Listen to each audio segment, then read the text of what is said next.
position de la femme dans l'Égypte pharaonique pratiquement semblable à celle de l'homme. Oui, bonjour Sandra, merci de me recevoir. Alors oui, c'est vrai, c'est une position qui est assez singulière dans cette antiquité moyen-orientale. En fait, cela vient de la position même de l'Égypte et surtout du Nil qui chaque année donc déversait ses limons fertiles.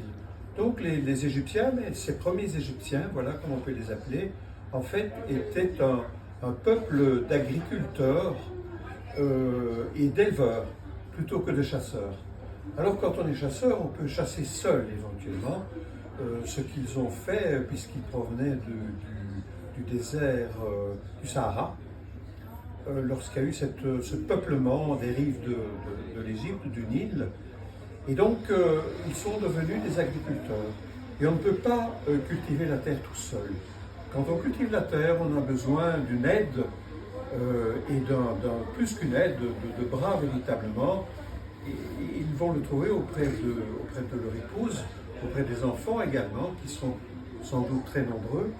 Donc la place de la femme est tout à fait particulière. Elle va occuper une place qui est extrêmement importante et qui va faire que sa position tout au long de l'Égypte pharaonique va être une position privilégiée, pratiquement semblable à celle des hommes.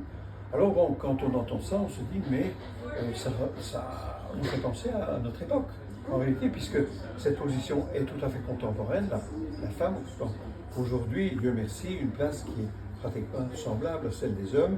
Et certaines de mes lectrices me disent qu'il y a encore du chemin à faire de ce côté-là. Mais bon, ça c'est une autre histoire. Oui, c'est vrai que... Donc la femme est extrêmement importante, elle soutient son mari et son mari la soutient. Donc c'est un véritable tandem qui va faire prospérer cette Égypte tout à fait merveilleuse, cas unique pratiquement dans l'histoire de l'humanité, puisque ce Nil va octroyer à l'Égypte l'autosuffisance alimentaire. Quand on a l'autosuffisance alimentaire, qu'on ne doit plus se préoccuper de ce qu'on va manger le lendemain, à ce moment-là, on peut se permettre de réfléchir, et cette Égypte va connaître ce développement tout à fait énorme et fabuleux sur 3 millénaires. Il faut savoir que le pharaonisme, si on peut l'expliquer ainsi, l'appeler ainsi, va être le système politique le plus pérenne de l'histoire de l'humanité, plus long même que l'Empire chinois. Donc c'est quelque chose qui est tout à fait intéressant.